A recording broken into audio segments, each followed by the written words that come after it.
The anime begins in 1830 with a girl screaming as she's being beaten. She pleads for help from a boy named Genta, who watches helplessly, saddened by the scene. The man, revealed to be her father, locks her in a confined space despite her pleas. Afterward, Genta checks on his sister and discovers she has escaped. He rushes to find her and sees her near a walkway. He notices that one of her eyes has turned red. Genta apologizes for not helping earlier, but Suzune reassures him, understanding he would have gotten into trouble. She asks him to leave her alone, but Genta refuses, saying they'll run away together. Suzune is relieved and agrees. They flee into the forest, where the weather is cold. A strange man appears and helps them. Genta, exhausted, passes out and later wakes to find the man carrying him, with Suzune beside him. They arrive at a village, which turns out to be a blacksmith settlement. Suzune feels uneasy, saying the place seems strange. The man takes them home, where his daughter greets them warmly. Genta and Suzune feel a sense of loss, seeing such a welcoming family. The man tells his daughter that the two have no one, so they will become part of their family. His daughter, Shirayuki, is overjoyed and introduces herself. When Genta calls her Shirayuki-chan, she tells him not to say that since they're family now.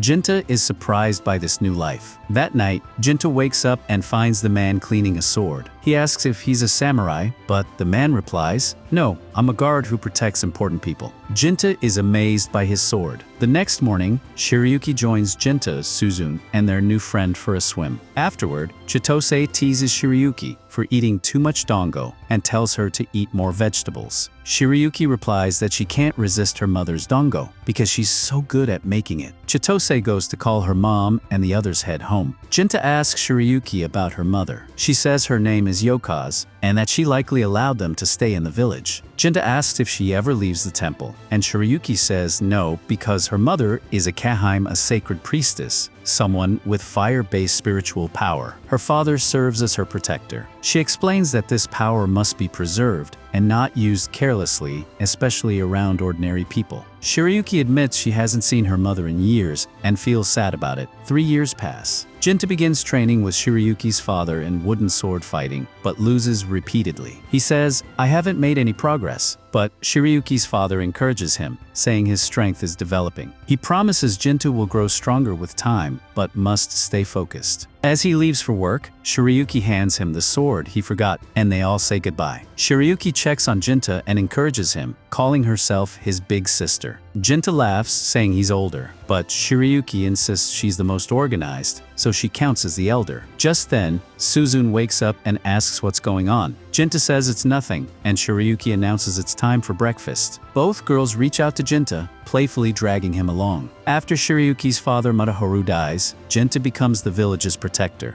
During a temple meeting, the current lady of the temple praises him, saying he's exceptional at slaying demons. Genta humbly replies that he's just doing his duty. The lady asks about the latest demon, and Genta explains that it disguised itself as a human to infiltrate the village. The head of the guard says the demon aimed to eliminate the lady of the temple. He explains that demons can live for thousands of years, but if they eat the liver of the Kaheim, they become immortal. One of the guards says, "We haven't confirmed the existence of this demon, and we can't verify this talk." The head guard responds that it doesn't matter, and explains that the previous lady of the temple, Yaques, was killed by a demon. They only managed to defeat it because Mataharu sacrificed his life. The current lady of the temple believes the demons are after the sword Yara, a sacred blade passed down through generations. The head guard adds that the sword was crafted with immense skill in this town, and is believed to hold magical power, katana, that has remained untouched for a century. Now, the demons seek to obtain that power. The lady agrees and acknowledges his point. Guard Kayamasa tells the head guard there's no need to worry, as the Kaheim has 2 guards to protect her. He also insults Genta, claiming the man has no talent beyond swinging a sword.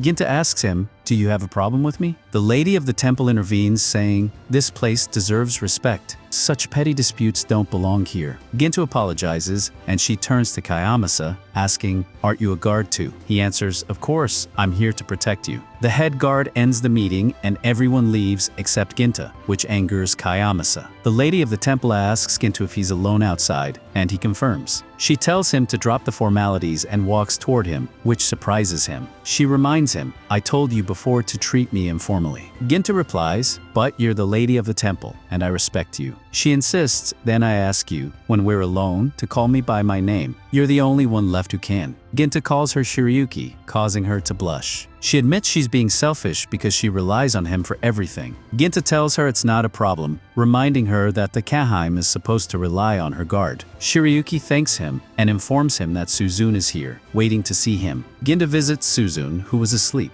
He warns her that if anyone finds out she's here, she could be executed due to the temple's rules. Shiryuki explains that Suzune came because Genta hadn't returned home for 3 days while fighting demons. Genta replies that her visit still breaks the rules. He gently wakes Suzune and tells her he misses her, but she must never come to the temple again, it's forbidden. Suzune asks, "Then why can you come here whenever you want?" Genta answers, "Because those are the rules and we must follow them." Suzune agrees quietly. Genta then senses someone coming and tells her to stay silent. She assures him she knows a way out and quickly leaves. The head guard approaches Shiryuki and asks to speak with her about some suggestions. She invites him in but tells Genta to wait outside. Genta protests, not wanting to leave her alone, but Shiryuki insists. As he waits, she tells him that the safety of the city now lies in his hands, and she hopes he'll keep defending it with all his strength. Genta reflects on the past, remembering when Shiryuki's mother passed away. Shiryuki told him she would be appointed the new princess in her mother's place. She expressed her love for the city. Her mother sacrificed everything to protect and said it must remain strong. She added that she hadn't seen Genta since then. Genta promised her, "I'll keep working until I see you again. I'll grow stronger, follow in Mataharu's footsteps, fight the demons, and become the village's guardian." Returning to the present, he leaves the princess's room. Meanwhile, 2 demons talk. One asks how things are progressing. The other, observing Suzune, replies that things seem fine, even if no one believes it, but he saw it with his own eyes. He's certain she looks exactly like the one he remembers. Back at Genta's home, he wakes up and steps out of his room. Suzune also wakes and asks if he's going to the temple. Genta tells her he's free until noon, which makes her happy. She hugs him, and Genta mentions that the bandages covering her eye are coming loose. Suzune adjusts them to hide her red eye. Shiryuki suddenly arrives, surprising Genta. He asks how she got there, and she says she ran away and invites him to spend the day with her. Genta declines, saying it's dangerous since she's a princess. Shiryuki explains she got permission from the chief. Suzune then suggests they all have breakfast together like they used to. The 3 of them sit down and share a meal. Suzune commented that Genta should have brought better food for Share. Genta warned her to be quiet or he'd hit her. Share laughed and said they all knew he had never hit Suzune. Genta insisted he was strict when necessary and could be harsh too. But Share doubted that, and Suzune agreed, saying he wasn't like that at all. Genta joked, "You both want trouble, ha," which made them all burst into laughter. Suzune challenged him to go ahead and hit her. Genta raised his hand toward her, but couldn't bring himself to do it. He told her he'd let her go this time, which made them laugh again. Genta got ready to go out with Shire, and Suzune was overjoyed. He asked why she was so happy. She replied it was because he was going out with the princess to have fun, and if he was happy, that made her happy too. As Genta walked with Shire, no one recognized her as the princess. People were surprised to see Genta was such a beautiful girl. They went to Chizu's mother to buy dango. She was surprised and asked Genta who the girl was.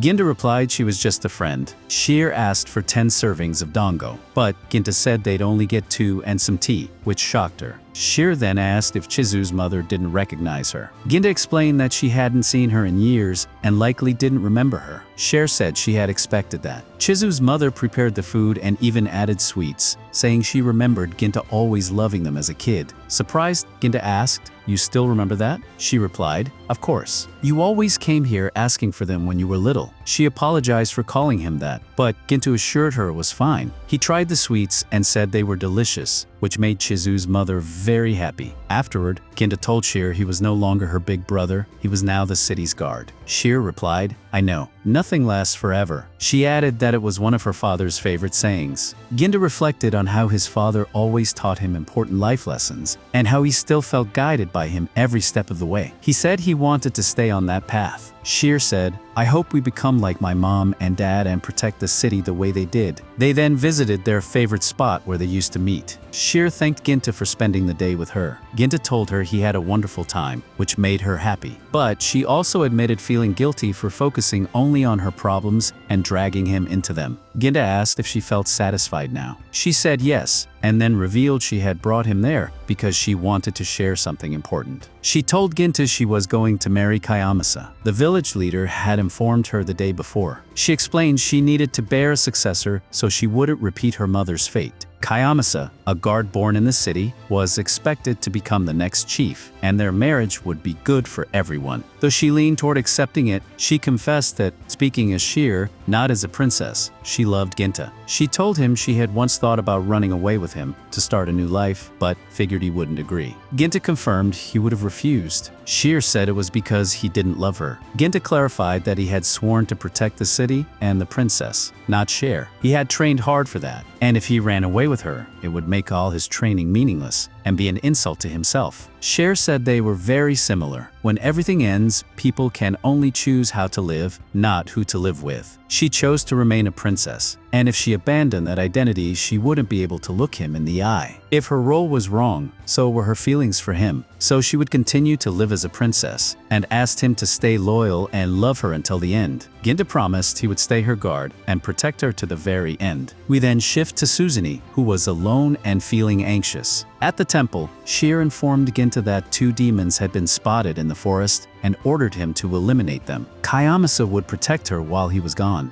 Genta replied, "All right, I'll take care of them as soon as possible." Sheer wished him good luck. After leaving the temple, Genta was stopped by Kayamasa, who asked if he had heard the news about his marriage to the princess. Genta calmly replied that he had. Kayamasa questioned whether Genta was really not going to do anything, but Genta said that protecting the city and the princess's happiness was what mattered most to him. Kayamasa accused him of pretending not to love her and demanded, "What about your heart? Are you crazy, man?" Genta simply answered, "Of course I am," and walked away, leaving Kayamasa stunned. Meanwhile, Suzune was alone when a demon approached her. The scene shifted to Genta, who was deep in the forest searching for the demons when he was suddenly attacked. The demon, surprised that Genta dodged, asked how he saw through the ambush. Genta responded, "I know there are 2 of you. Where's the other one?" The demon said the other had an important task in the city. Genta struck first, but missed. The demon counterattacked, injuring Genta's face. Genta retaliated and managed to sever the demon's hand, though it struck again with the other, which Genta dodged. Holding its severed hand, the demon remarked that while demons live for centuries, humans surpass themselves by passing their dreams forward. It then asked Genta, "Do you know why you use that sword?" It claimed to have defied nature to gain its power. Genta responded that he would kill anyone who threatened those he loved. Back with Suzune, the other demon approached her, asking if she knew who she was. Suzune said the demon was the demon itself. It agreed but said they were alike. Suzune denied it, claiming she was human and trembling with fear. The demon said sisterly love was what made her feel human and admired how much her brother had fought for her. It asked if she thought her brother was great, and Suzune replied that he meant everything to her. The demon then said it saw a young girl in her heart and warned that someone wanted to harm her brother. It offered to help and claimed demons never lie. It reached out its hand, asking her to come with it. Suzune refused, saying it might endanger her brother. The demon then said, "Will you still say that after seeing this?" and showed her a glimpse of the future, Sherry marrying Kayamasa. The demon claimed to have foresight, allowing it to share brief visions of the future. Suzune called it outside, saying she didn't want to know the truth. She asked if Sherry really did that, and the demon confirmed it. Suzune accused it of lying. The demon offered to show her again, and claimed it was all for her brother. Hesitantly, Suzune reached for the demon's hand. Meanwhile, Genta continued fighting the other demon. He was pushed into the water and attacked from behind. Genta asked, "Why do you want to hurt humans?" The demon replied, "Because of what I am." Genta asked if that meant it naturally wanted to kill humans. The demon explained that it had a specific goal and accepted its nature. It couldn't rebel against what it was. Genta said, "Then I'll show you no mercy." The demon revealed it could absorb power from other demons, growing stronger and changing form. Genta attacked, but the demon cut off his arm and broke his sword. Still, Genta grabbed the broken piece and drove it into the demon's body, killing it.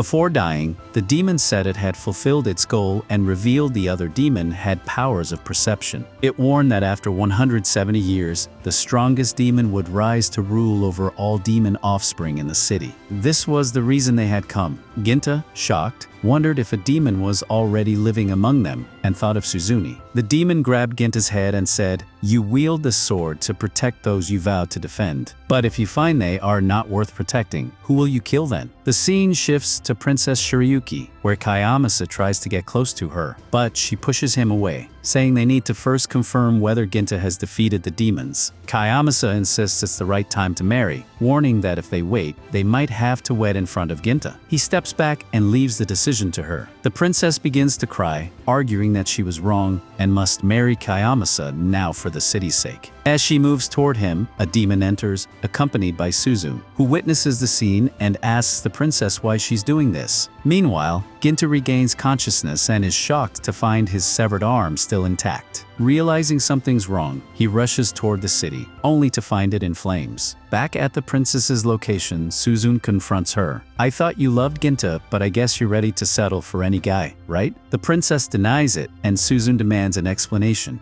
Genta arrives home, but finds it empty. Grabbing his sword, he heads to the princess's house. There, Suzune continues, "Why did you do this? I worked hard to bring you two together because I wanted Genta to be happy, and this is how you repay me." The princess responds, "I know you did it for Genta, but to remain his little sister, you need to stay innocent in both body and mind." Suzune replies, "I used to believe in you. I was ready to endure everything for your sake." The princess says, "I'm sorry. I am the princess now, responsible for the entire city. That's the only way I can repay Genta's feelings." Suzune asks, "So you're abandoning your love for my brother for strangers?" She removes her blindfold and starts laughing, accusing the princess of making her look like a fool. "Shut your mouth and don't move," she warns. The demon beside Suzune tells her, "Now you've seen it." While Genta was fighting for her life in the forest, the princess embraced another man. "Isn't it painful to suffer without knowing the truth?" Then it adds, "Isn't it infuriating that your brother is getting hurt because of this deceitful princess?" Suzune mutters, "Wouldn't it be better if she were dead?" Suddenly, she transforms into a demon, shrouded in black smoke. "You must die now," she tells the princess. Kayamasa tries to stop her but is struck down by the demon, losing consciousness. The demon urges Suzune to resolve the matter herself. Suzune grabs the sword. At that moment, Genta arrives. Shirayuki rushes to embrace him, but her head is severed in his arms, leaving him in shock as memories of their past flood in. He sees Suzune stab Shirayuki and, in rage, swings his sword at her, though she dodges. "Why are you attacking me?" she asks. "Are you really Suzune?" Genta demands. She confirms she is. "Then why did you kill Shirayuki?" he asks. "I did it for you," she replies. "I wanted you to be happy. You should smile. How is that logical?" Genta asks. "I'll explain. The princess was lying. She was going to marry someone else. I didn't want you to be sad," Suzune says. When Genta tells her to be quiet, she snaps. "Don't tell me you still love her. She's a liar." She explains that now that Shirayuki is gone, Genta won't feel pressured anymore and should go home because she's tired. "You killed Shirayuki, burned the city, betrayed the people who raised us, and now you expect me to believe you're tired,"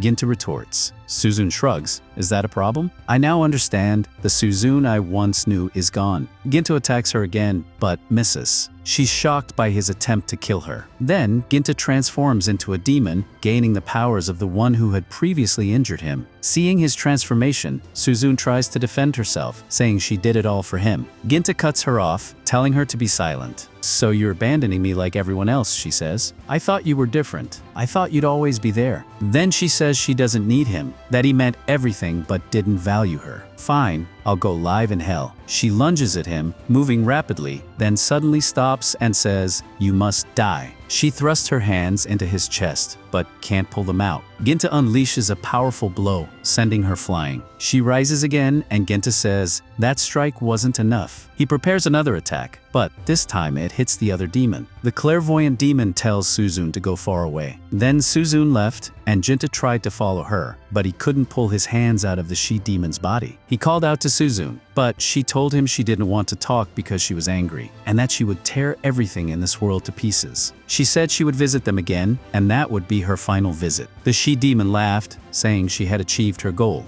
Genta finally pulled his hands free and told her that they were only achieving their goals by shedding blood. The she-demon replied, "Of course, that's what we want." She claimed to have seen the future where demons couldn't keep up with how fast time changes. Darkness would drown the light made by humans who stole from their homes. In the end, demons would no longer be myths like in the past, and now she could die happy knowing she secured a future for her sisters. Then the sky rained, helping extinguish the fires. Afterward, Genta picked up Shirayuki and lamented that despite all his training, he hadn't thought of protecting her. Angrily, he went home, packed his belongings, and decided to leave. He went to the captain of the guards, who asked where he was going. Genta said he would leave the city to retrain and grow stronger to face the great demon when it attacked. The captain asked if he meant Suzune and if he really thought he could kill her. Genta admitted he once loved Shirayuki and could only hate Suzune now. He said he must end things one way or another, and the darkness inside him urged him to kill her, but he needed a solution. The captain replied, "Now that you've become a demon, I thought killing was all you cared about, but there's still dignity in you." He handed Genta a sword.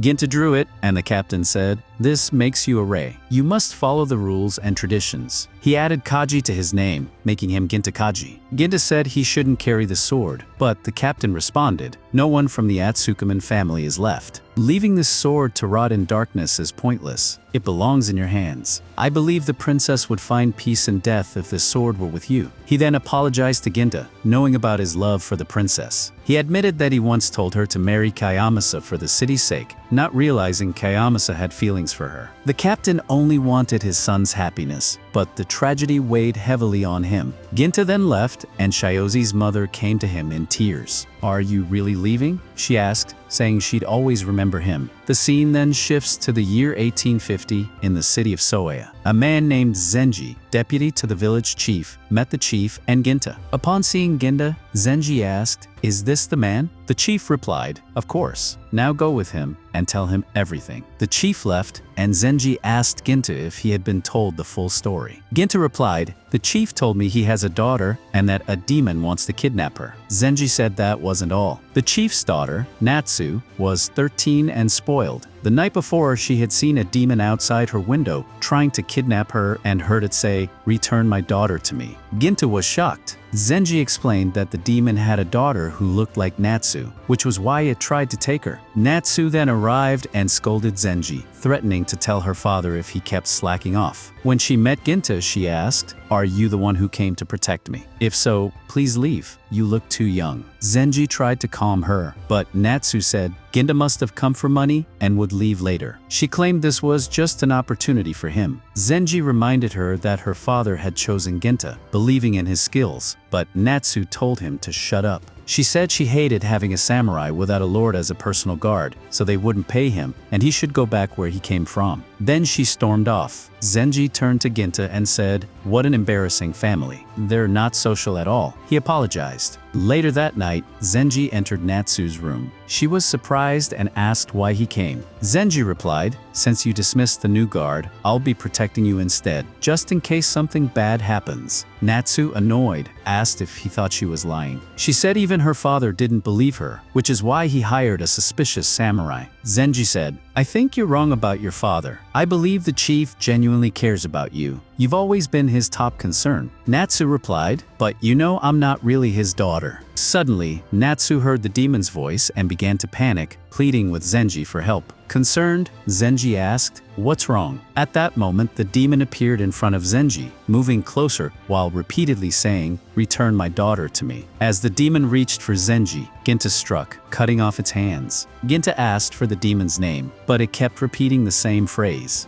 Genta landed another blow, eliminating the demon completely. He turned to Natsu and asked, "What payment do I deserve for my expertise?" Natsu asked, "Did the demon die?" Genta replied, "When a demon dies, white smoke appears. That's how I know it's dead. And yes, I've seen this before, but I'll return again." The next morning, Genta and Zenji went to Zenji's house. Zenji thanked Genta for saving him and said, "You delayed the demon, but it will return. please stay with us again tonight? Genta agreed and asked Zenji to tell him more about Natsu, especially because of what the demon had said. Zenji explained, Natsu isn't the chief's biological daughter. She was born to a man and woman from the chief's family, but both died. Still, don't worry, she isn't from a demon lineage. If she were, the chief would never have adopted her. His wife was killed by a demon, and his son fled and never returned. The chief blames demons for everything that destroyed his family. So why would he take in Natsu if she were related to demons? Later that night, Natsu and the chief were having dinner. The chief asked, "Is everything all right with the new guards?" Natsu replied, "Everything's fine. Thank you for caring about me." The chief said, "What kind of father wouldn't care about his daughter?" Natsu then asked, "Why did you choose that guard?" The chief explained, "Lately, there have been demons sighted near Ito. At the same time, there were reports of a man who confronts and kills demons with a single blow." Natsu asked, "Are you talking about that samurai?" The chief confirmed, "Yes, he kills any demon if he's paid. I chose him because I trust him. I thought it was best to make him your personal guard." Natsu asked, "So you believed me about the demon?" The next morning, outside her room, Natsu reflected that scary stories come in many forms, from direct tales to folk legends, but they never truly disappear. She remembered a servant once talking about the chief's son being kidnapped and his wife dying because of demons. He had adopted a girl while waiting for his son's return. This made her uneasy. Back in her room, feeling afraid, Natsu opened the door and saw Zenji. "Why are you here?" she asked. Zenji replied, "I'm waiting for my chance to redeem myself for yesterday." Natsu coldly said, "I don't care about that." Zenji asked, "Is there no place in your heart to forgive me?" Natsu replied, "Maybe, but you'll have to take me somewhere nice first." Zenji smiled and said,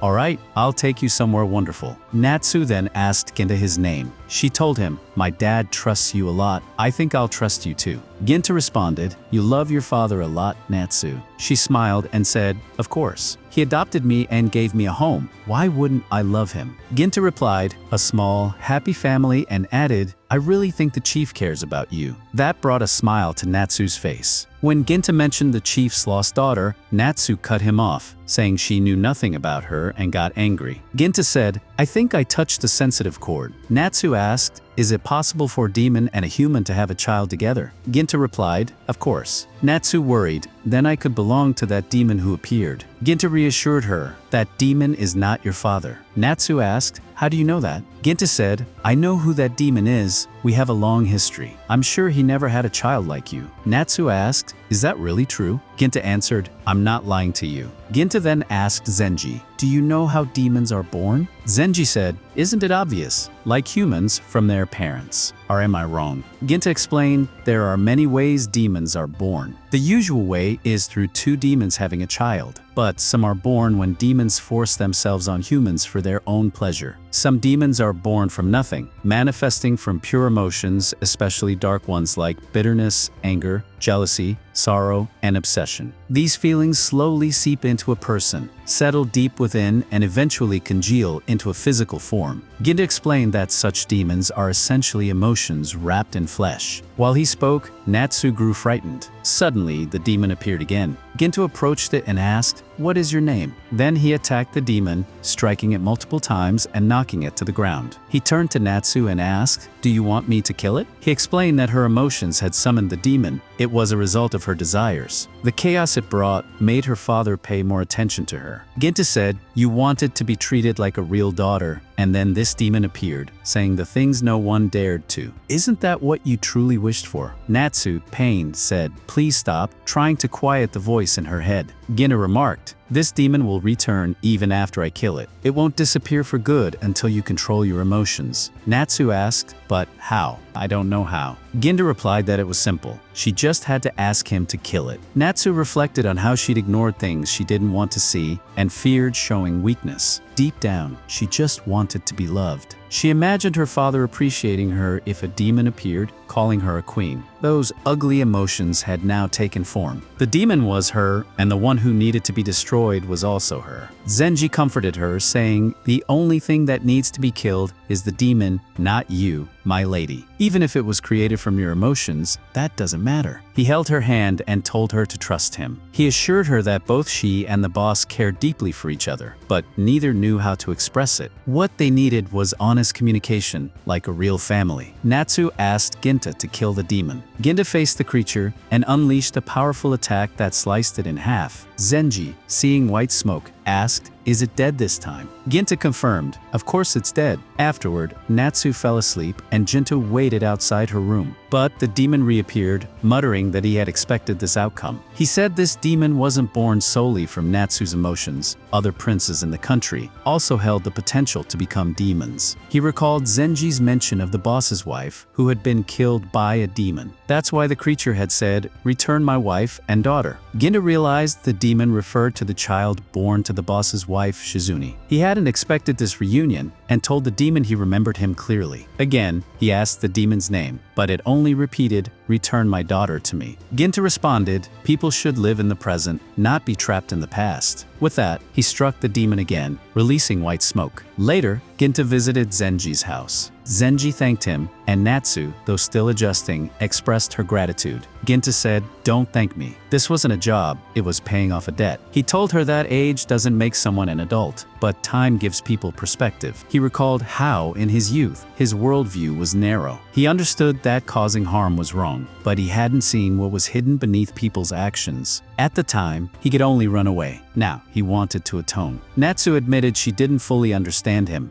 Genta told her to show her father the same kindness he showed her. "That's all it takes," he said. Natsu replied she didn't need him to tell her that. Genta then said his goodbyes and left. Afterward, the boss joined Zenji and Natsu. "Did Genta leave?" he asked. Zenji replied, "Of course he did. But, boss, you should have come to say goodbye." The boss said it wasn't necessary. He had known from the start that Genta would complete the mission. When Zenji asked why he trusted him so much, the boss replied, "Don't ask stupid questions. Any respectable father trusts his son." He then told Zenji to get to work or his salary would be deducted. Zenji immediately agreed, not wanting that to happen. Natsu asked her father, "Is there anything I can help you with?" Surprised, the boss asked, "What's with this change?" Natsu replied, "They asked me to return the kindness you've shown me." The boss smiled and said, "That's a great kindness from you, but don't worry anymore. The best way for children to repay their parents is to live long. That's all I want. I just want you to be happy." After that, he left, and Natsu followed him to help.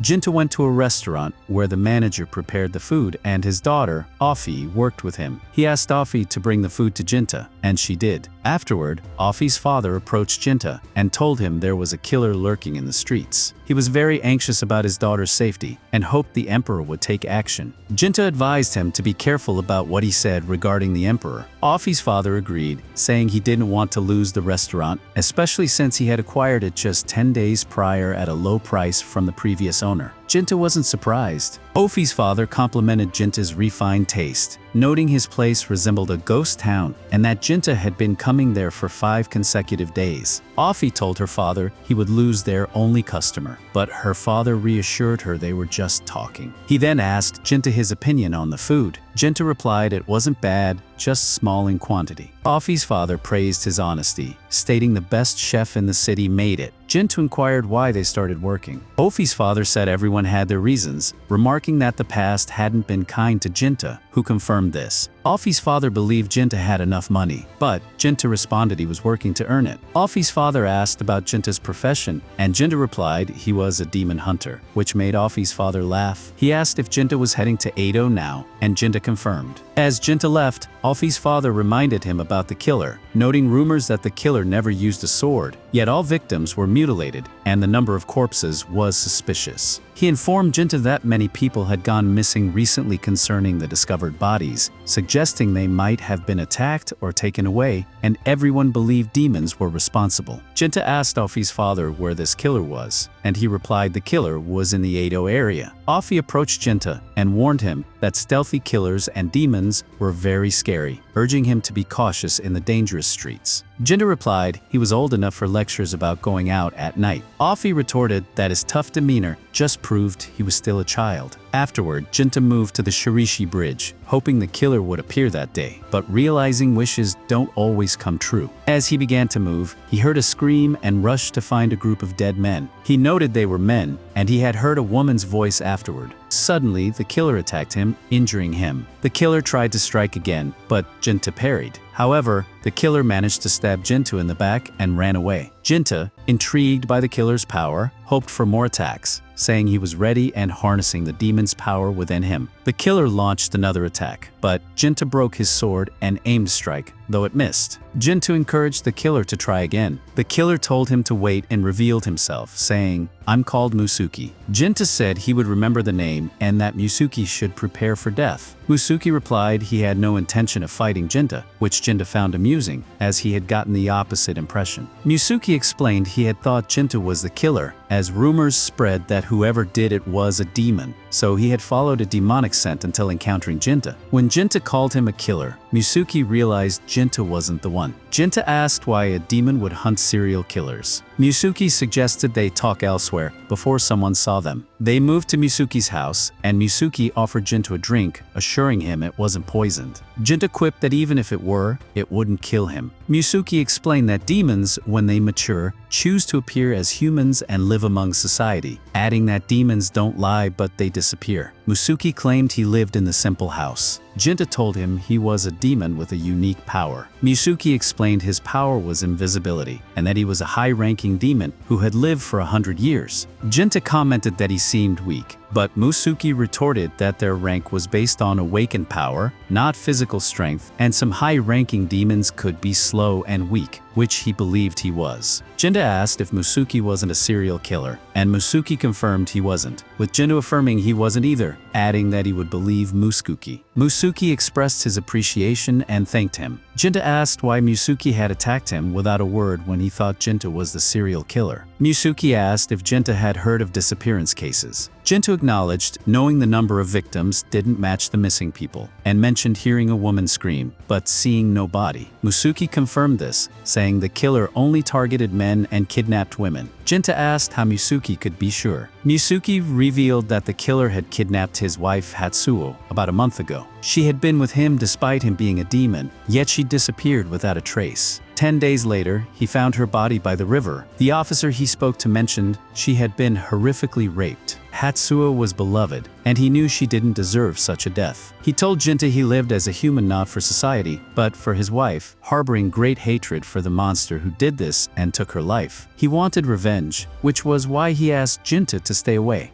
Genta replied he couldn't because killing demons was his job. Musuki then suggested they collaborate, gathering information independently, but asked Genta to let him be the one to end the killer. Genta asked if Musuki sought revenge, and Musuki confirmed without a doubt. Genta said that regardless of whether the killer was demon or human, they needed to bear the burden of taking a life, and he asked if Musuki was ready for that. Musuki replied that demons don't lie, not even to themselves. Genta said, "Okay, let's work together." Afterward, Genta and Musuki began gathering information from the villagers. Later, they met again, and Musuki remarked it had been another exhausting and fruitless day, noting they couldn't rest and had to keep working, to which Genta agreed. Next, they went to Musuki's house and started drinking. Genta asked why Musuki was chasing his sister. Musuki explained it was for money, as many people hated demons and wanted them destroyed. He pledged to take a lot of money from these people in exchange for killing demons, asking if Genta had a problem with that. Musuki noted that Genta didn't seem like someone who killed without reason, and besides, couldn't complain while enjoying drinks bought with that money. Genta chuckled, mentioning another reason was to gain strength, stating his life mission was to stop a particular demon. Musuki noted it was to stop, not kill. Genta explained he had been human, but witnessing a demon kill the woman he loved turned him into someone like that demon, so killing demons that threatened humans felt natural. Musuki pointed out that by doing so, he was also allowing that demon to live. Genta recalled Suzune becoming a demon and told Musuki he hadn't decided what to do when he faced her again, mentioning needing much strength and calling himself a coward. Musuki asked what Genta would do after avenging his wife. Musuki replied he would do nothing. The only reason he lived as a human was his dislike of violence and not wanting to be hunted by humans or fight his kind. He wanted a peaceful life and wished his wife were with him. When he achieved peace, he would live alone and tend to her grave. Genta reminded Musuki that he had said Musuki wasn't the type to do something without good reason, but Musuki replied that Genta shouldn't think of him that way, as he was consumed by blind hatred for the damned monster. They moved to Alfie's restaurant, and Genta went there to eat. He asked Alfie, "Did you find the killer?" She replied, you never mentioned you were looking for him. Afi said, but you told me your job is to kill demons, so it's reasonable to assume that tracking down rumors like the killer is part of what you do, right? Genta replied, things haven't been going well. Afi's dad said, this is tough on you, my friend, isn't it? Making a living truly is a big pain. Genta said to Afi, there must be lines of people because of a great waitress like you, and I think everyone in Eto is busy. Afi's dad asked him, do you think Afi has charm? He said, about 8 out of 10. Afi's dad said, that's what I wanted to hear, and told him he had great taste. Afi asked her dad, what's this big story? He said, it's good that you haven't had any serious relationships in your life. Afi replied, that's clear and true, but you shouldn't put Genta in an awkward position. Her dad said, I just wanted to help you. Afi assured him, don't worry, I plan to stop living with you someday, but until that time comes, I want to act like your devoted daughter. Her dad said, okay. And Afi apologized to Genta, who told her, no need to apologize, and mentioned that her dad is a really good man. She replied, of course, he's a source of pride for me. Genta asked, wasn't your dad like that? She said, sorry, I shouldn't have asked. Genta told her, I had a younger sister named Suzune, and my dad treated her very badly, hitting her and saying she didn't belong to our family. So I took Suzune, and we ran away from home a long time ago. Afi asked him, do you hate your dad? He replied, no, I understand why he did that, except things didn't go as he wished. They then moved to the bridge where Musuki and Genta were. Musuki asked Genta, did you find out anything? Genta replied, no. Musuki said, another pointless search. After that, Genta started to move, and Musuki followed, saying, there haven't been any kidnappings or attacks lately, so we haven't been able to gather any information. Then, Musuki asked Genta to stop and said, look over there. Genta said, that's Afi. Musuki asked him, do you know her? Genta replied, she's the daughter of the restaurant owner I go to.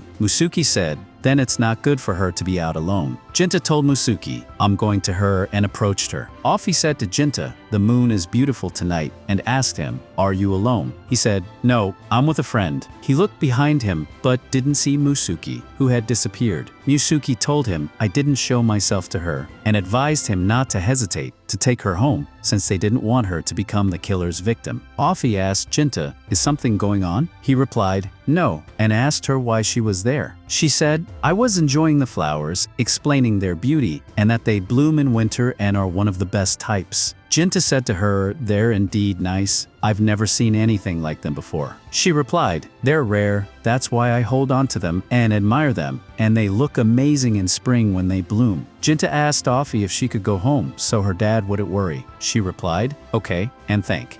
She nodded as Afu and Genta walked to her place. Afu mentioned that he really needed to relax more often. Genta raised an eyebrow, wondering if he really seemed that tense, and she quickly responded that, yes, he definitely had that brooding, overthinking energy, constantly pushing himself too hard. He couldn't deny it and admitted she was probably right. His entire life had been focused on one thing, the purpose he was born to fulfill. She didn't know what that purpose was, but she told him he should ease up sometimes. Life couldn't be all about chasing one goal. To him, though, that was all he had, and he told her he couldn't follow her advice, even if he wanted to. A moment later, she noticed some flowers along the path and stopped to admire them, pointing out that they were winter daphnes. She explained that these flowers begin to bloom in the fall and survive through winter, finally blossoming in spring, signaling that the season has officially arrived. Then, she pointed to another patch of flowers, and when she tried to identify them, he told her they were chickweed. He mentioned that boiling chickweed stalks made a great remedy for stomach aches, something he'd often used back in his village, especially for a childhood friend of his who had a sweet tooth and always ended up with stomach pains. Afu laughed, saying that girl must have been fun, and he admitted that he had always followed her lead. Hearing that, Afu began to suspect there was more to his story than he let on. He liked soba, admired flowers, and cherished warm memories from his past. He was more than just someone fixated on a purpose. She gently told him that being so focused on one goal was preventing him from seeing the rest of the world. She urged him to slow down sometimes and live in the moment, assuring him that if he did, he would notice things he hadn't before. Not long after, they reached her house and noticed that the lights were still on, which meant her dad had stayed up waiting for her. She thanked him for walking her home, and as she turned to leave, he asked if she'd teach him more about flowers sometime, preferably when the sun was still out. She smiled and agreed before heading inside. At that moment, Masuk deactivated his invisibility and commented that Afu seemed like a good woman.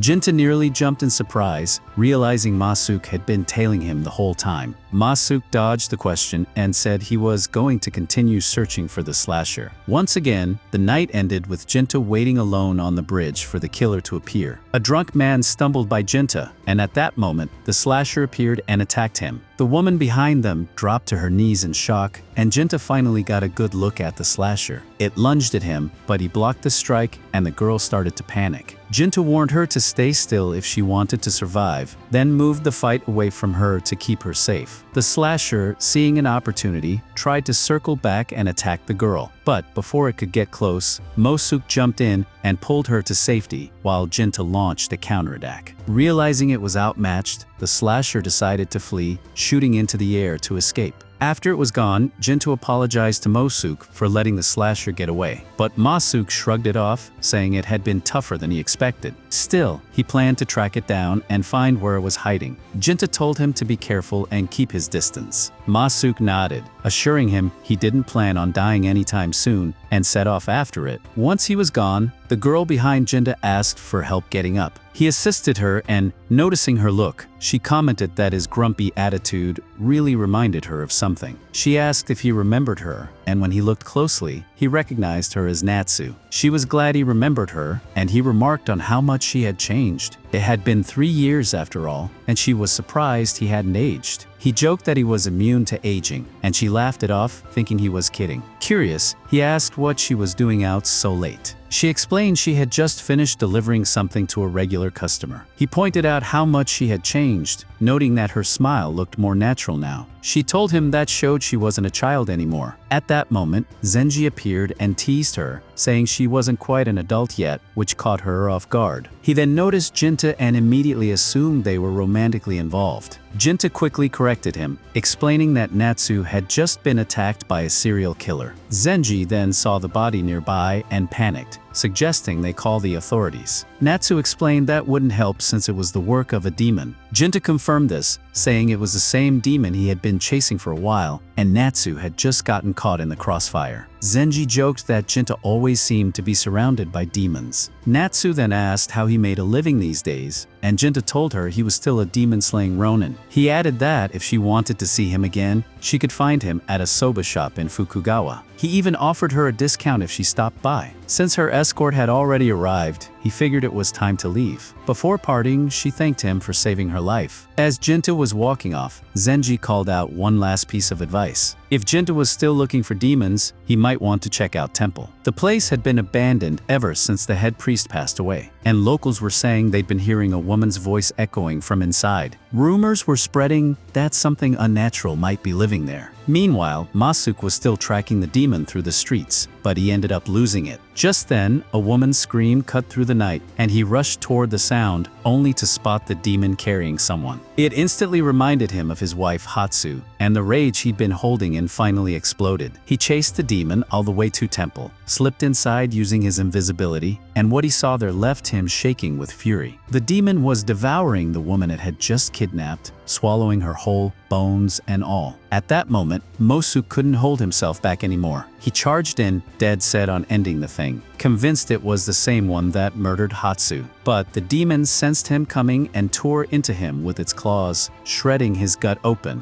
Then it calmly went back to its meal, chewing through the woman's head while Masuk lay on the ground, bleeding out, wondering if this was how he was going to die, pathetic and empty, without even getting his revenge. Eventually, the demon left, and not long after, Genta showed up. He spotted Masuk barely hanging on and knelt beside him. Masuk managed a weak grin, joking that he had really made a mess of himself. Genta asked if he found the demon, and Masuk confirmed it, saying it was here eating women alive. It was the same monster that took his wife. Genta was stunned to hear that, especially about the eating part. Then, Masuke made one final request. He asked Genta to avenge him and handed him a sword forged in Kadano, saying it would slice through any demon like butter. Genta promised to do just that, but in return, he asked Masuke to lend him his power. Masuke was relieved and grateful, even that he could still help Genta one last time, even with his dying breath. Genta then absorbed Masuke's power, and as he did, he caught a glimpse into his soul. He saw that Masuke had spent most of his life running from demons, constantly looking over his shoulder. But when he finally settled in this town, he began living like a regular human, and for the first time, he found peace. Eventually, he met the woman who would become his wife, and over time, they fell in love. When things got serious, he came clean about his true nature, revealing that he was actually a demon. But instead of running away, she looked him dead in the eye and told him she loved him. So, human or demon, it didn't matter to her. After seeing that, Genta finished absorbing Masuke's power and quietly promised to carry out his final wish. Some time passed, and we see the demon dragging another woman into its hideout and starting to feed. As it ate, it started recalling the day it first became self-aware. It had already been born into this grotesque demonic body from the beginning. It had this instinct, this need to kill men. That urge was the only thing it understood at the time. Since then, it had been searching for something. It didn't know who or what it was looking for, just that it needed to go home, but it didn't even know where home was. The only thing it was sure of was that it couldn't return in its current state, so it kept abducting women it believed carried something its body lacked. That's why it devoured them, so it could consume what was missing and finally find a way back. Back in the present, the demon continued its feeding frenzy when suddenly Genta showed up. He was surprised the creature would come back here after its lair was exposed. Without hesitation, he attacked, using invisibility and slicing off one of its hands in a clean strike. The demon lashed back, but Genta dodged every blow, keeping just out of reach. It bolted across the temple, trying to go on the offensive. Genta admitted that its power was kind of a pain to deal with, but this time, he was armed with Masuke's power. He dodged every strike again, then dropped his invisibility and let the demonic aura in his arm flare. He then told the demon that he was going to end it by using the gift Masuke had entrusted him with. Genta then charged in, vanishing at the last second, and in one clean motion, took its head off. The demon was still clinging to life, gasping in pain, and Genta walked up to it, demanding an answer. He asked why it left Masuke's wife's body untouched when it devoured every other woman it captured. If it really was the killer Masuke was hunting, then why didn't it consume her completely? The demon started crying, saying it needed a body, it couldn't go home without one. Genta didn't understand what it was talking about, but he remembered the question. The demon asked him earlier if he feasted too. He told it yes, he does, except he feeds on demons the same way it fed on women. Now he was going to consume its power. As he absorbed the demon's strength, he realized its ability was called Dart, a temporary speed burst that lets the user kick through the air and accelerate instantly. It was a solid ability, one that would surely come in handy. But as he consumed the demon, he ended up seeing into its soul. He saw Hatsu, Masuke's wife, being violated by two men while they were laughing, before tossing her into the river like trash. As she sank, her final thoughts were about going home, but she refused to return in a body that had been defiled. Instead, she searched for another vessel, one that could help her make it back to her husband. That's when it became clear to Genta that this demon was Hatsu, and she just wanted to go home. But that was never going to happen. The demon then faded away, and Genta quietly left the temple. A few days later, back at the soba shop, the owner mentioned that Genta hadn't shown up in a while. He figured it was because he joked about letting him marry his daughter. She reminded her father that he never actually said that, and she also ran into Genta the other day in Sakusa, and they chatted for a bit. He told her he'd stop by once he was finished with his current job.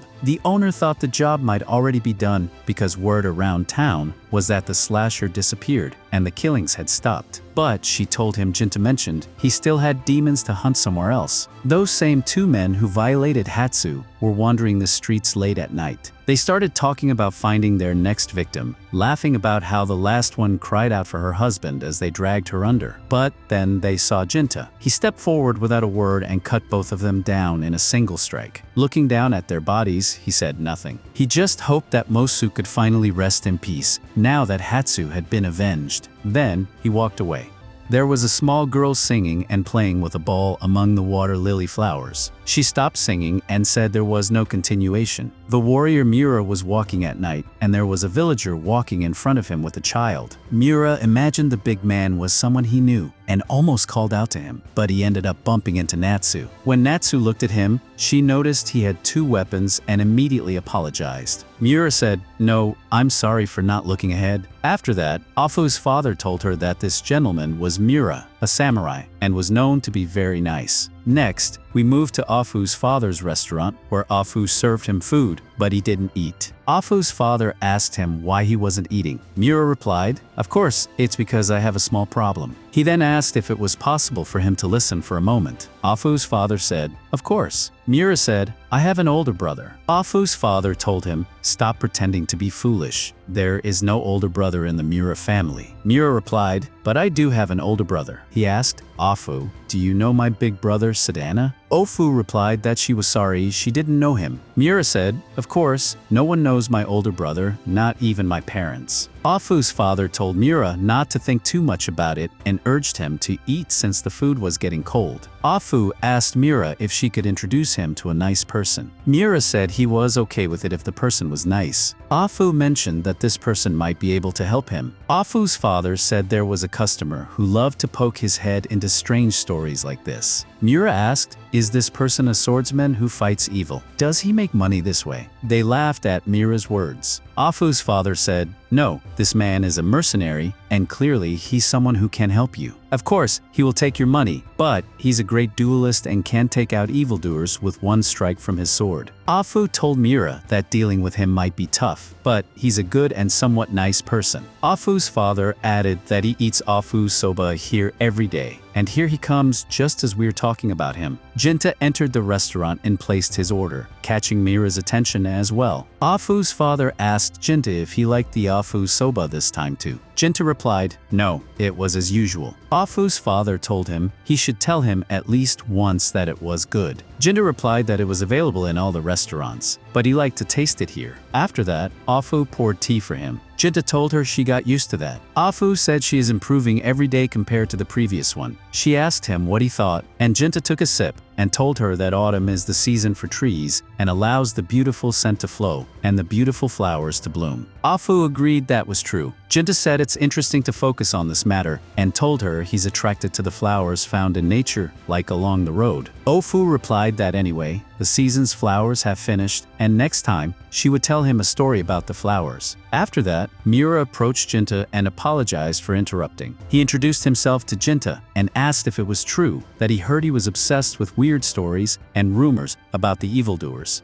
Genta replied that he was good at defeating evildoers. Miura asked him if he could explain something to him if he asked. Genta said it was a bit different, and all he could do was defeat evildoers. If it wasn't evil, that wasn't his specialty. He apologized to him. Miura said he understood, left the money for the food, and went. Afu's father asked Genta if he could help Miura, telling him he was in big trouble because of his big brother leaving. Afu added that she was also asking this of him because Miura was very troubled because he lost someone important to him, and they begged him. Genta said, okay, he would return the favor for what they had done for him, which made them feel happy. Genta told them that the food had improved a lot and that he had put a lot of effort into it. Afu's father replied that it was the result of practice. We shift to Natsu after she went to Genta and joined him, asking for mochi and some tea. Sitting next to him, she asked Genta if he liked mochi. He said of course. Afterward, the waitress served food to Natsu, and she said it was delicious when eaten hot. Genta asked Natsu why things didn't end with Zenji. Natsu felt choked because food had stopped in her mouth and immediately drank tea. She asked him what he was saying. Genta said that she was now at an appropriate age. Natsu replied that she couldn't be with Zenji. Genta told her she would feel comfortable and secure with him. Natsu stated that Zenji was like a big brother to her. Additionally, her father mentioned marriage in front of her, but he told her that she could do anything she wanted when she got married. She thought about the store and that it would be better to have a big shelf filled with flowers. She asked Genta if he didn't think that way, to which he replied that as a mercenary, he didn't have a stable job. She acknowledged it but reminded him that he needed to take things seriously soon. She then asked his age, and Genta answered he was 31. Surprised, she said he was older than Zenji and wondered if he had any secrets. Genta said he would leave that up to her. Natsu asked if Genta was leaving, and he confirmed he had work. When Natsu asked if it was another evildoer, Genta gestured yes. Natsu asked why he killed such people, suggesting if he had a mission, he could work on other tasks too. Genta admitted he didn't know why he did it. Natsu asked him to explain further, and Genta said she had dared to suggest it. Maybe that was the only thing he had left. Natsu felt relieved, commenting that he was usually calm, but now she understood he had a softer side, sometimes fragile but still human. Genta told her to forget it. Natsu responded, "That's enough. You're not a stranger anymore. We've been together for a while now, and if you keep this up, you'll stay a stranger forever." She had to return to the store but stopped before leaving, telling him not to worry about wrinkles showing up on his face. Next, we moved to Mira's home. As he was about to leave, his mother called out to him, asking if he was leaving again today. She said she was sure he had no siblings. Mira replied, "I'm sure I have a brother." His mother urged him to search for his brother and stop meddling in family history. Those who understand virtue should forget this and seek help from a stranger. And those who have sworn allegiance should never forget they're a samurai. Mira questioned her, asking, "What's this talk?" He added that, if he found his brother, he would stop doing what he was doing. With that, he left the house. He ran for a while, then stopped, feeling tired. As he rested, he imagined his brother's voice. His brother said, "You have no friends because you have a house, and you have a house because you have friends." He reflected on it, but didn't want to give up his own will. Returning to the present, he asked, "Where are you, brother?" Suddenly, Genta appeared and said, "You're looking for me." He introduced himself as Genta, a mercenary, explaining that he had come to help but couldn't promise a solution. Mira said he didn't mind, as believing in him felt like salvation. Genta asked about what happened before his brother's disappearance. Mira agreed to take him to the castle. Genta followed, and on the way, Mira remarked that Genta didn't seem burdened by much, asking if he was from a samurai family. Genta replied, "No, I grew up in a hut in the mountains in a place called Tatarba." Despite that, he had ended up in this position, benefiting from his role as a warrior. Mira said he understood and then asked if Ko knew where he was from. Genta confirmed. Mira added, "Because of Tatarba, when I saw your sword's iron scabbard, I thought it was well crafted. I have a hobby of studying swords, and I've heard that Kaiden swords are known for their simple iron scabbards. But your scabbard is finely made." Genta explained that it was a top-quality sword originally kept in the castle, which is why he was allowed to use it. Mira asked for its name, and Genta told him it was Yara. Mira noted that people from Kadano also called it Onomusaku, or Honori, and asked if it was just a legend or if it was evil. Genta said he hadn't heard of it being evil and mentioned that the village lord had told him it had been frozen and couldn't be broken even after 1,000 years. Mira then asked if he could see the sword, but Genta apologized and said no. Mira said it was a long story and suggested they start now. Mira explained he had been searching for his brother Sadana, but no one seemed to remember him, not even his parents. He was the only one who clearly remembered his brother, and everyone else had forgotten him. Then, their father Afu appeared and said, "I don't think people come here just to chat."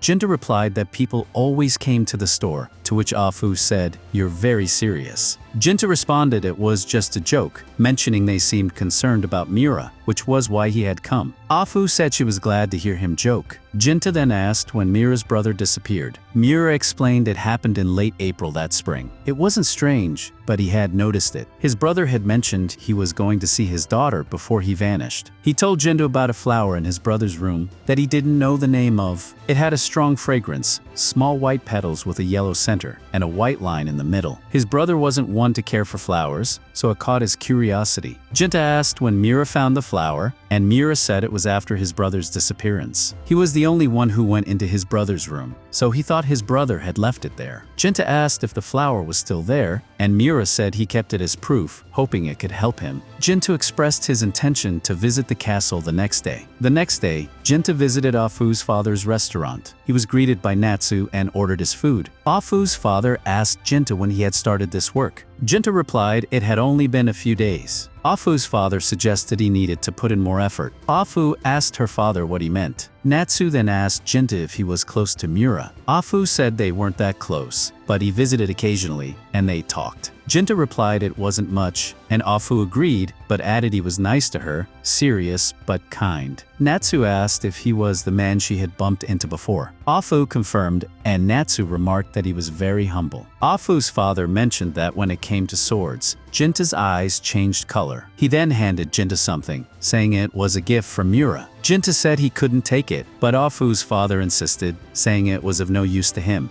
Genta eventually accepted and promised to keep it. Afu's father thanked him and addressed him as Mr. Genta. Afu apologized for her father's insistence, and Genta asked about the flowers with the white line. Were they water lilies? Afu confirmed, and Genta noted they seemed small, and that they might not be water lilies after all. Finally, we see a little girl playing with a ball, while her parents watched her with happiness.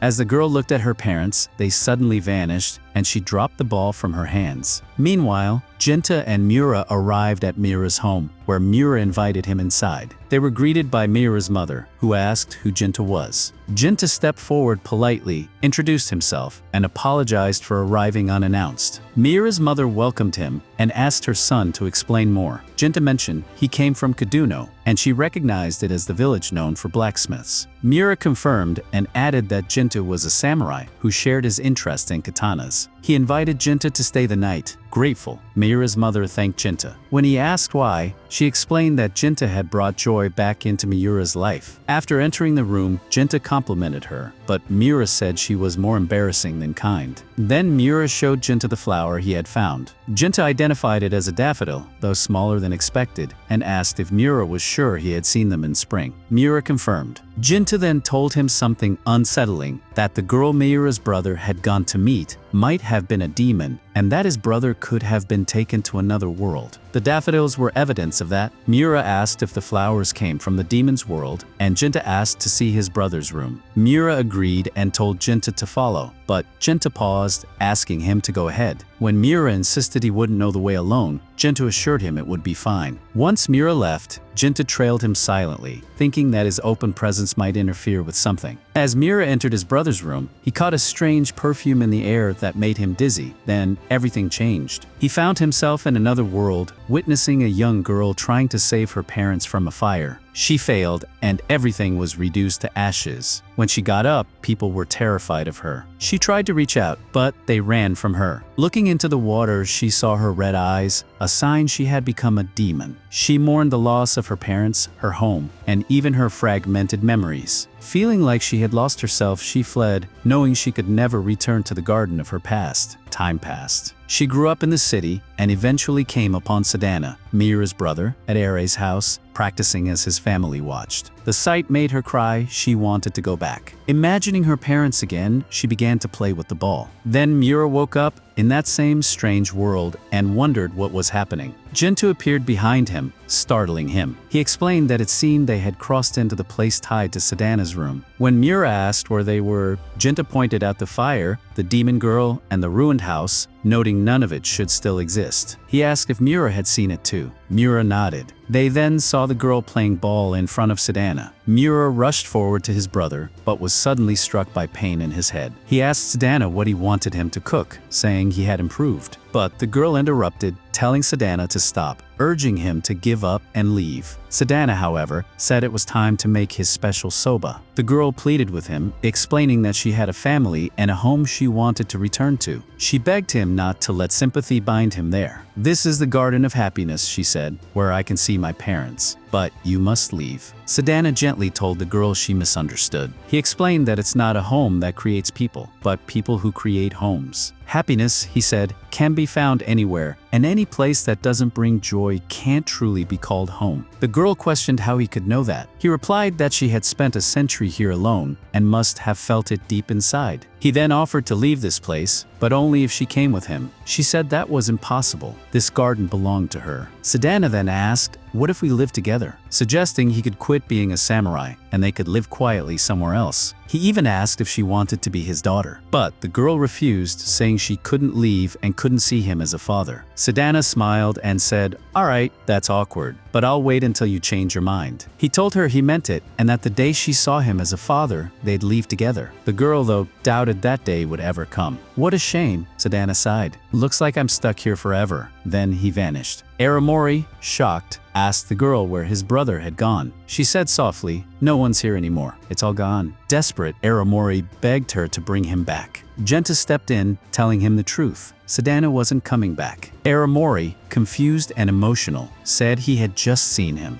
Genta explained that while Sadana had been there, it wasn't what it seemed. Genta then used the daffodils to explain. He said daffodils bloom in winter, but Sadana disappeared in spring, and now it was autumn, yet these flowers were blooming again. That meant this place wasn't bound by their world's time. He once thought the daffodils always bloomed in the demon's world, but now he realized that time here moved much faster. The girl confirmed this. She revealed she had the power of a dreamer, able to create a memory world, a dream garden of past happiness. But she couldn't trap anyone here. Her power was only a beautiful longing. Aramori asked about his brother again. Was he dead? The girl answered that no one remained here anymore. Then, with sadness and gratitude, she admitted that she had stolen his brother from him, but also thanked him, saying Hayoma Sadana had given her salvation. She said they'd return to their world upon waking. Genta asked her what she would do next. She said she would continue to gaze at all she had lost, and that the man, Sadana, had spent his life trying to give her a home. Genta assured her that she would one day fulfill her promise to Sadana. When they returned to their world, Aramori reflected on what had happened and finally understood why his brother had chosen to stay. Later, at Afu's father's restaurant, Aramori shared what he discovered in historical records. A great fire 200 years ago that likely took the girls home. He suspected the land where Mara's castle now stands was once her family's land. He asked Genta if he believed it too. Genta nodded. It would explain the strange bond between their world and hers. Genta apologized for not being more help, but Aramori assured him he had done more than enough. He praised Sadana as a man who followed his heart, even if they never fully understood his choices. As Aramori left to resume his duties, Afu stopped him and said his brother was amazing. Even if no one remembered him, Sadana had given everything to help someone. The words moved Aramori to tears. He said he was proud of his brother. Afterward, both Afu and her father thanked Genta for helping Aramori. Afu's father asked why Genta looked so somber. Genta admitted he was still troubled. He explained that while they knew the demoness Sadana, her real name for him was Hayoma. Afu's father confirmed that the name Hayoma was real, but only close family or a lord would know it. Laughing softly, Afu's father pointed out that if the girl called him Hayoma, then she must have been seen as family by Sadana.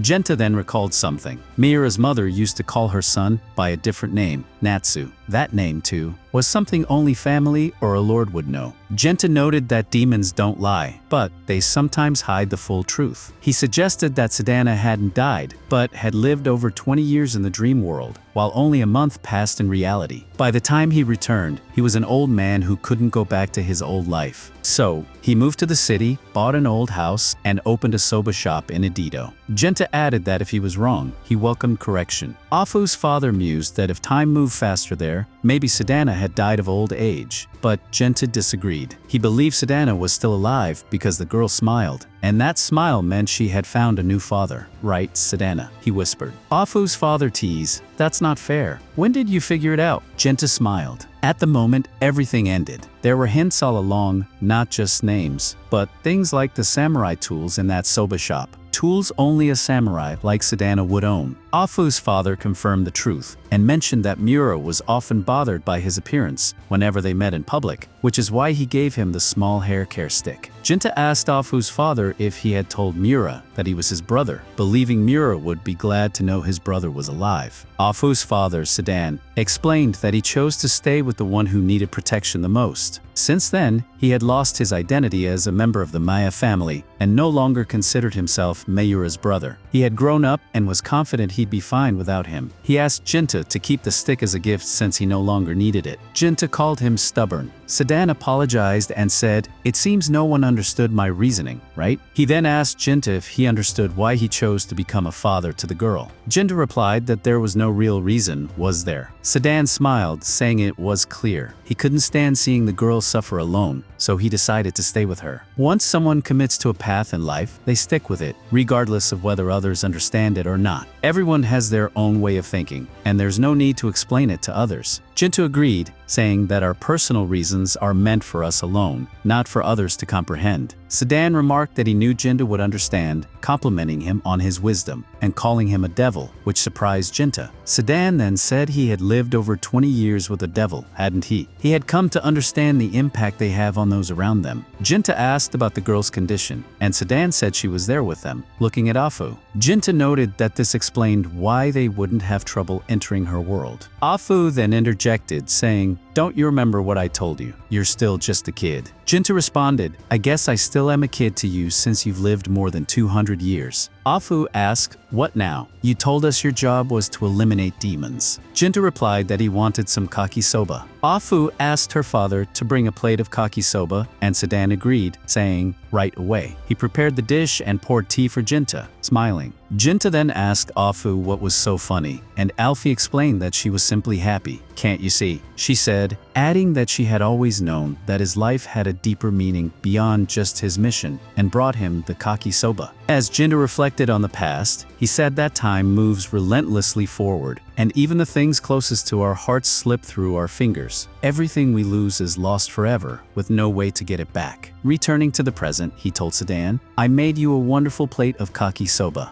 This time, Genta went to Natsu's father, who offered him a new mission involving a demon named Yukio. She had been drawn by a painter, and when the painter sold her pictures, he became bedridden from exhaustion. Natsu's father asked Genta to eliminate her, promising a large reward. A comic book store owner had informed him about the situation. Genta thought Yukio seemed ordinary, but noted that appearances can be deceiving. She might be a freak of nature who only manifests under specific conditions. He then went to Sedan's restaurant and asked Afu to bring him cake soba. Suddenly, Zenji appeared, wanting to talk about Yukio, and showed Genta a picture of her again. He said the comic store owner who had the picture had died mysteriously and was believed to be cursed. The picture had torn because it fell while Zenji was carrying it, which angered Sedan. He didn't want cursed objects in his restaurant. Genta then showed them another picture of the same demon, which he got from Natsu's father. It was identical. They were surprised by how widely the image had spread and how recent it seemed, less than a year old, judging by the vivid colors. They decided to find the artist by questioning the comic book seller in Tenmacho. Zenji agreed to help,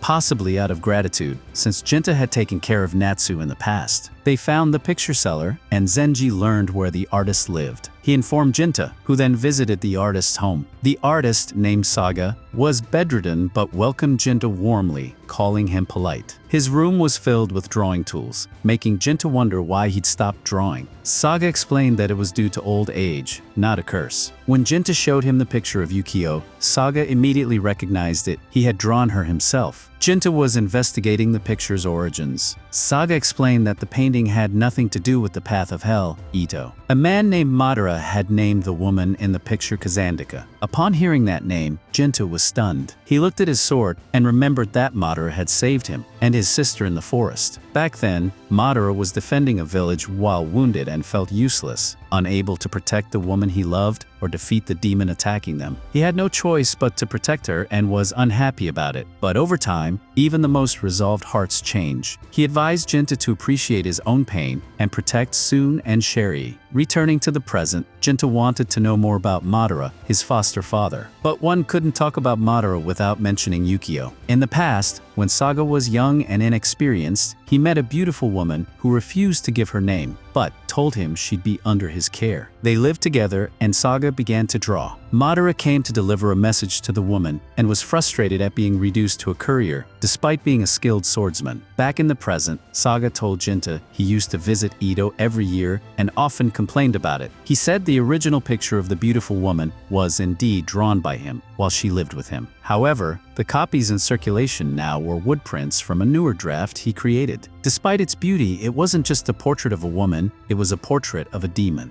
Genta noticed that the sword in her hands seemed to belong belonged to Madara, which impressed Saga. Saga didn't want to tell Genta the full story to avoid upsetting him. He recalled how Madara, despite often complaining about the woman, had deep feelings for her. Saga never saw her himself, but was told she came from Shinano, fled to Kadana, and then to Ito. This confirmed the connection between the woman and the picture. Genta was shocked to realize she was the same woman Madara once loved. They had jokingly called her a picture of a demon to tease her, but the painting carried deep, possibly cursed emotions. Saga sometimes wondered if he could be punished for selling the painting, though he believed the misfortunes were coincidences. Still, Madara had many demands during the painting's creation, wanting it to be perfect. Seeing the woman had even reminded Saga of a princess, although she and the woman were the same person. For Madara, the feelings were intense and obsessive. The girl had once said something similar, and Madara told Genta this long ago. She was from Swa in Shinano. Saga remembered how, after completing the painting, Madara wanted to name it Yasuka, in honor of the girl from Shinano, but changed his mind due to her beauty and instead chose Kazandika. He then told Genta that Kazandika was tea from start to finish. Madara had intense feelings for her, what some might call cursed love. Saga admired how well Genta handled the story emotionally. He gave Genta the original picture, which was slightly stained but still intact, and asked him not to hate Madara. Though foolish, Madara deeply cared for his family. After having a daughter and meeting Genta and Suzune, he never returned to Ito. Genta recalled when Madara had taken him in and taught him important life lessons. Back at Sedan's restaurant, food was served, but Genta seemed off. They realized that something had changed in him after visiting Saga. He had seen a side of his father he never knew. But that's normal for fathers. They panic, they worry, and they have flaws. Still, they remain fathers. Later, at Natsu's father's home, Genta reported that the picture had no real link to demons, and the man's death was just coincidence. Everything appeared normal. No unusual or dangerous events had occurred. Natsu's father thanked Genta and invited him to eat. They poured drinks for each other and shared a moment. Natsu's father admitted he drank often to escape his responsibilities, and Genta, who also loved to drink under the moonlight, asked if they could share another drink sometime.